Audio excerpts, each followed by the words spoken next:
Selamat sore semuanya. Selamat datang di podcast kami. Saya di sini sebagai pemandu podcast. Dan kebetulan pada kesempatan kali ini kita kedatangan tamu yang sangat spesial dari Universitas 1 Paulus Ruteng. Sebelum kita memulai dan saya akan menanyakan beberapa pertanyaan kepada beliau, saya ingin memperkenalkan nama saya dulu. Begitu juga saya akan memperkenalkan narasumber saya. Nama saya Maria Arciani Gambung selaku pemandu podcast dan narasumber saya Maria Afrila Umbut. Oke, guys, ini Maria Afrila Umbut adalah salah satu teman saya pas SMP dulu.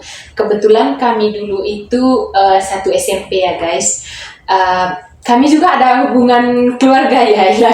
Ada hubungan keluarga dari mama. Kebetulan mama saya itu aslinya orang Cuncalabar, tetapi sekarang mereka itu tinggal di Papang, dan Ilat ini dari Satermese Papang loh guys. Nah, kami di sini itu ada hubungan keluarga.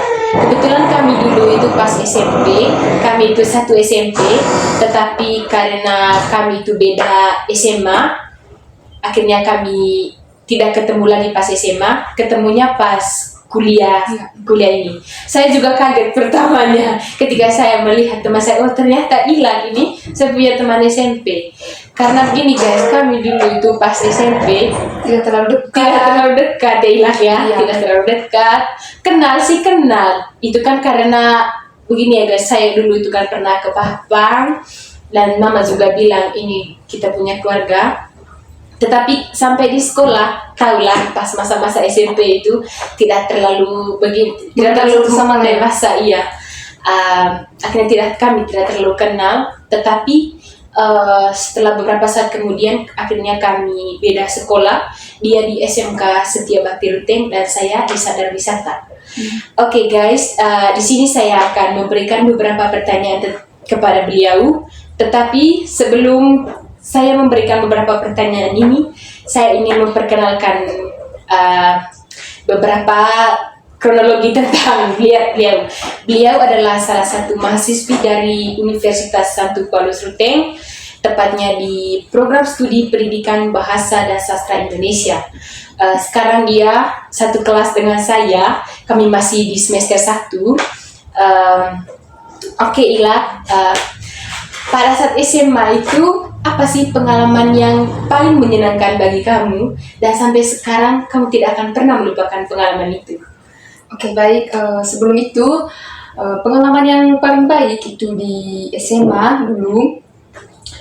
Kami itu dipilih oleh guru, diseleksikan jadi paskibraka. Waktu itu sekolah kami dipilih untuk paskibraka. Dan gurunya itu memilih saya untuk jadi paskibraka.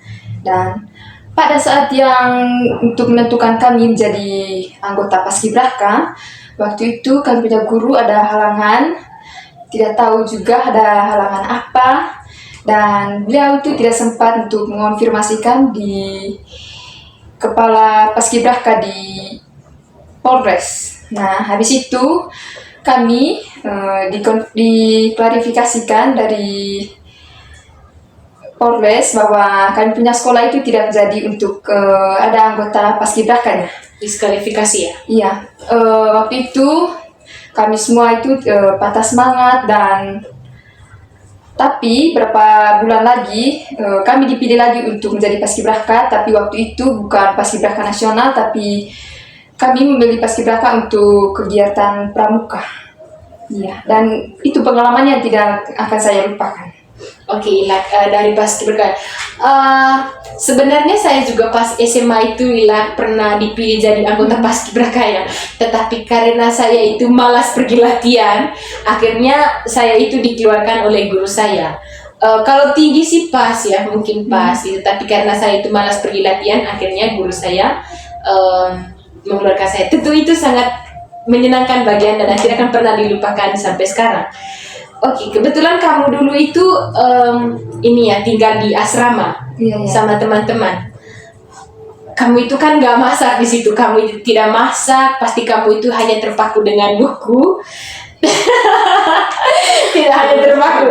yang terpaku dan buku.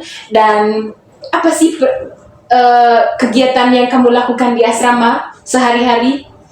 Oke, kegiatan anak asrama itu bukan hanya untuk membaca buku atau apa ya. Itu anak asrama itu juga seperti anak rumahan. Itu bedanya anak rumahan itu, anak rumah kan masak, terus anak asrama lah tidak masak atau bagaimana. Tapi mereka itu harus diatur oleh suster. Dan bangunnya itu jam 4. Oke, itu paling yang tidak menyenangkan bagi anak asrama itu karena kami bangun jam 4. Dan jam 4 itu Tuhan, kami ini tidak langsung mandi. Kami harus belajar dan setelah belajar baru kami mandi. Dan sebelum mandi juga kami ini merebut kamar mandi karena tidak kecukupan kamar mandi. Hal yang tidak menyenangkan di asrama itu bangun pagi jam 4 habis itu pergi berdoa. Kan sekarang kita ini harus ada niat baru kita mau pergi ya, Pak Tom. Betul. Kami ini karena dipaksa untuk pergi berdoa. Kalau tidak, kami tidak pergi berdoa. Begitu. Nah, habis itu suster kan kami tidak pergi berdoa. Dia ini suruh kami bersih kandang, habis itu bersih asrama, dan itu hal yang paling menyenangkan bagi anak asrama karena selain itu kan anak asrama tidak ada kegiatan selain main HP, habis itu saja. Dan kalau kami disuruh itu hal yang paling menyenangkan bagi kami supaya kami ada kegiatan sedikit. Oh iya, tentu Kak Ila. Kalau menurut saya juga sih, kalau kita berdoa itu harus ada niat dari hati ya.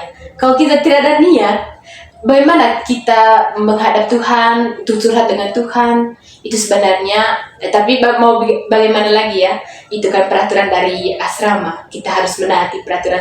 Tapi kalau menurut saya, sebenarnya kamu itu nggak terlalu tertarik ya dengan hal-hal seperti itu. Kamu sebenarnya ini bebas atau gimana? Sebenarnya bukan ingin bebas sih, tapi karena tuntutan dari orang tua kamu harus begini, dan orang tua itu belum percaya kepada kami bahwa kami bisa begini sendiri, mandiri dulu untuk waktu SMA. Tapi kali ini kami menantang semua apa yang orang tua kami katakan supaya kami bisa mandiri dulu. Oke. Kebetulan kamu itu kan SMA-nya tinggal di asrama. Nah sekarang kamu kan sudah kuliah ya, masih di semester 1 lah ya, awal-awal tinggal di kos. Apa sih perbedaan antara kamu tinggal di kos dan tinggal di asrama? Mungkin ada beberapa perbedaan yang membuat kamu, ya Tuhan ternyata begini ya jadi mandiri dan jadi anak kos. Harus memulainya dengan sendiri, harus pokoknya mengurus diri itu harus sendiri. Apa sih perbedaannya? Oke, kan sudah saya katakan tadi, saya sudah menjelaskan semuanya di asrama toh. Nah, perbedaannya itu di kos itu enak karena begini, kita main HP nggak 24 jam, habis itu masak sendiri, mau makan, tidak makan ya itu urusan sendiri. Habis itu belajar, tidak belajar itu urusan sendiri semua sudah. Terus tamunya harus 24 jam, mau tidur di kita, tapi gimana terserah. Keluar juga 24 jam, terserah saja. Itu perbedaannya di kos sama di asrama. Kebetulan kan saya di sini tuh sering tidur di sini, akhirnya ya enak juga ternyata jadi anak kos ya. Oke Kak Ila, itu tadi perbedaan yang sangat serius yang menurut kamu antara tinggal di kos dan tinggal di asrama. Di sini juga saya ini mungkin menurut Anda ini kepo sih atau gimana ya, tetapi saya ini ingin menanyakan beberapa pertanyaan selama kamu tinggal di asrama. Karena kebetulan kan saya ini tidak pernah tinggal di asrama ya. Saya itu dari SMP sampai sekarang itu tinggal di rumah. Oke, pertanyaannya, apa sih pengalaman yang sangat sangat serius dan mungkin Anda tidak suka sama tinggal di asrama? Selain tadi itu bersih kandang, bersih-bersih asrama, main HP itu dibatasi, disuruh belajar, disuruh untuk berdoa. Mungkin ada pengalaman lain. Oke, pengalaman yang paling saya tidak suka itu waktu itu saya pernah jatuh sakit dan suster itu tidak mengurus saya. Saya sudah mengonfirmasikan bahwa saya ini jatuh sakit, tapi suster waktu itu karena dia urus skripsi, dia tidak mau mengurus saya. Nah, habis itu saya mengonfirmasikan kepada orang tua saya bahwa saya sedang sakit. Nah, setelah itu beberapa minggu orang tua saya datang ke asrama dan mengizin ke suster untuk saya dipulang ke rumah kan. Nah, habis itu saya langsung dicek di rumah sakit. Kebetulan saya ini ada sakit apa ya waktu itu saluran kencing. Nah, habis itu saya dokter mengatakan bahwa Anda harus di rumah sakitkan dulu selama 1 minggu. Nah, habis itu saya ragu-ragu untuk menjawabkan saya bisa atau tidak. Tapi dokter mengatakan bahwa supaya Anda cepat sehat, berarti Anda harus menginap di sini dulu. Nah, kebetulan lagi 2 minggu lagi kami ujian. Nah, terus saya mengambil keputusan yang sangat berat, tapi saya juga menelpon satunya guru untuk mengonfirmasikan bahwa saya sakit dan selama 1 minggu saya nginap di rumah sakit. Nah, setelah itu saya nginap di rumah sakit, saya kembali lagi di asrama. Nah, dokter dari rumah sakit menelpon kami punya suster bahwa jangan terlalu mengurus diri kami sendiri, tetapi harus mengurus semua anak-anak dulu supaya mereka tidak jatuh sakit begini. Gitu.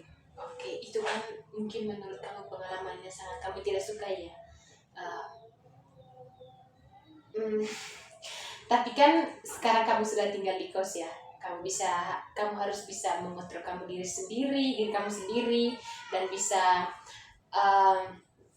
bagaimana ya? Harus bisa mengontrol pola makan yang baik agar tubuh kita tetap sehat.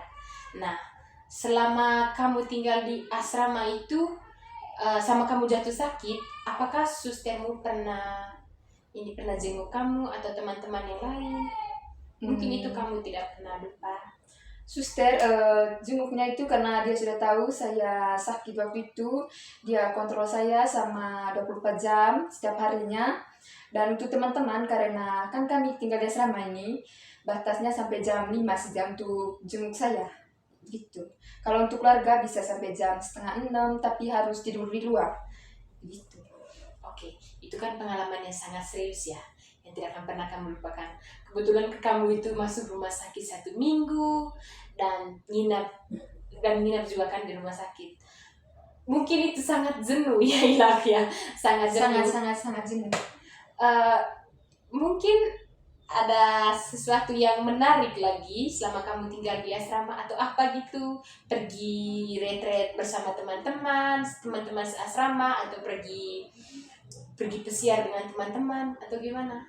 Baik, pengalaman yang terindah di asrama itu ketika kami itu disuruh untuk bergabung 5 asrama, karena kami tahu kalau kami bergabung nanti kami sudah makan daging yang banyak, habis itu berkenal dengan teman baru. Pokoknya kalau soal yang asrama itu, kalau hal yang menyenangkan juga banyak, karena kami itu disuruh untuk disuruh untuk bacaan, habis itu disuruh untuk, pokoknya kami itu kalau disuruh-suruh itu paling menyenangkan sudah. Karena untuk mengurangi stresnya kami, karena kami di asrama itu kegiatannya hanya tidur saja. Tapi tidak tahu kenapa kami punya badan masih kecil begini, Badan masih kurus. Padahal kami itu kerjanya hanya tidur saja, dan HP juga tidak terlalu kami pegang. Ini itu hanya berapa jam saja, tidak sampai 24 jam. Tidak seperti sekarang ya. Sekarang Tidak seperti sekarang. 24 jam. Tapi masih begini saja sudah. Masih bagaimana ya? Tidak ada perubahan. Begitu, paling ada perubahannya itu bisa bisa menampilkan di depan semua orang sudah. Karena di asrama itu kan kita melatih berbicara ya di depan adik atau di depan teman-teman semuanya. Itu sangat bagaimana yang melatih diri kita untuk bisa berbicara kepada orang di depan orang banyak ya. Mungkin itu juga sangat pengalaman yang tidak pernah dilupakan, karena bagaimana ya, kita ini kan masih umur begini, mungkin apalagi kita masih semester 1 nih ya, mungkin kita itu tidak bisa berbicara di depan orang banyak karena mental kita itu tidak dilatih dari SMA, SMP. Tetapi kalau memang kamu itu eh, sudah melatih untuk berbicara di depan orang banyak, bukan tidak mungkin suatu saat nanti kamu pasti begini. Apa sudah namanya? Kalau sudah terbiasa bisa jadi, kebetulan kita kan program studi pendidikan bahasa dan sastra Indonesia, bukan tidak mungkin nanti kita menjadi MC atau bagaimana lah pemandu acara yang lain. Itu kan yang sangat Semoga puji Tuhan saja. yang sangat serius. Oke, sekarang kan kita sudah ini ya Ila, sudah tinggal di kos, sudah masuk di universitas Dan tidak bisa diatur oleh orang lagi. apa sih pengalaman yang paling menyenangkan selama kamu di masuk di Universitas Santo Paulus Ruteng? Oke, baik. Pengalaman yang sangat baik itu menemukan banyak orang lagi, meskipun banyak masih teman-teman yang dari SMA yang sama, tapi juga kan banyak lagi dari SMA-SMA yang lain. Dan terus ternyata di kuliah ini bisa dari maksudnya di umurnya sudah di atas kita loh. Kamu kaget ya Gitu. pertama. Habis itu saya pikir ini tidak bisa ya, umurnya harus dibataskan, padahal tidak dibataskan. Baru saya tahu, dan puji Tuhan juga karena kita mengenal kakak yang lebih tua dari kita, supaya kita juga bisa berbicara dengan mereka, pengalamannya mereka bagaimana untuk masuk kuliah bisa, karena mereka punya umur sudah lebih dari kita loh, bahkan 5 tahun atau berapa tahun lebih dari kita. Nah, kita kan dianggap masih anak kecil kan, gitu. Terus pengalaman yang indah lagi, tidak seperti SMA tuh, waktu kita masih ragu-ragu untuk minta bantuan kepada teman, tapi kalau kuliah ini tidak. Mereka itu mau bagaimanapun itu tetap bersama, gitu. Kerja tugas sama, apa-apa saja bersama, gitu. Menemukan banyak teman. Tidak seperti di SMA dulu, hanya kalau gini teman asramanya, berarti kalau di sekolah juga itu masih teman itu saja begitu, karena kami kan tidak keluar dari kandang. Kalau orang bilang itu kan tinggal di kandang. Iya kan. Sekarang kuliah itu tidak membatasi kami untuk berteman dengan siapa saja dan siapa saja yang mau berteman dengan kami begitu. Kalau di asrama kan dulu kami hanya berapa orang saja begitu. Dan kami kan di asrama bukan hanya saja dari kelas, contohnya kami itu kalau berteman di asrama ini, kalau kakak tingkat berarti temannya samanya kakak tingkat saja. Nah, kalau di kuliah kan tidak. Kita kan cari pengalaman dengan kakak-kakak yang sudah di atas kita, begitu yang pengalaman yang menarik buat saya. Oke lah, itu kan pengalamannya sangat menarik ya. Apakah ada tantangan selama kamu di Universitas Santo Paulus Ruteng?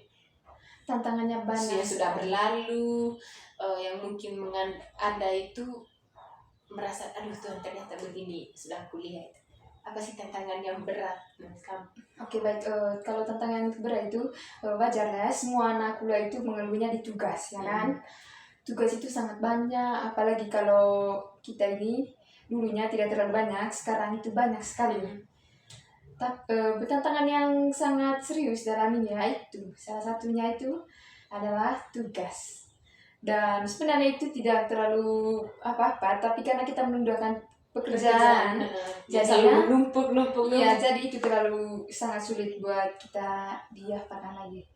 Tidak bisa merubah diri kita ya. Itu kan sudah mungkin sama sih Kak Ila. Saya juga sebenarnya bukan tantangan sih, tapi karena memang pembawaan diri kita itu sudah terbiasa dengan yang menumpuk semua tugas. Malas lah. Yang begini Kak, bukan besok juga mata kuliahnya, nanti tunggu besok mata kuliahnya baru. Bayangkan kalau 3 mata kuliah semuanya tugas dan 1 hari itu harus selesaikan semua. Itu sih karena pembawaan diri kita yang sudah masa bodoh dan tidak bisa merubah diri kita. Tapi saya yakin sih seiring berjalannya waktu kita itu harus bisa mengontrol diri kita, harus bisa menjadwalkan semua pekerjaan, contohnya itu kan tadi tugas, supaya tidak membebankan kepada diri kita.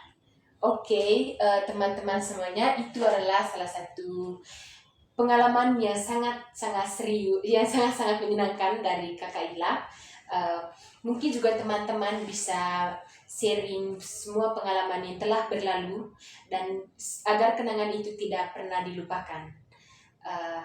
Saya kira itu saja sih podcast kita pada hari ini. Kita hanya membicarakan tentang pengalaman-pengalaman yang sudah berlalu dan pengalaman-pengalaman yang sangat menyenangkan bagi diri kita semua. Semoga bisa bermanfaat. Iya, semoga bisa bermanfaat bagi teman-teman semua ya. Baik. Bagaimana Kila? Mungkin itu saja. Ya, itu saja untuk hari ini, itu saja. Oke, terima kasih.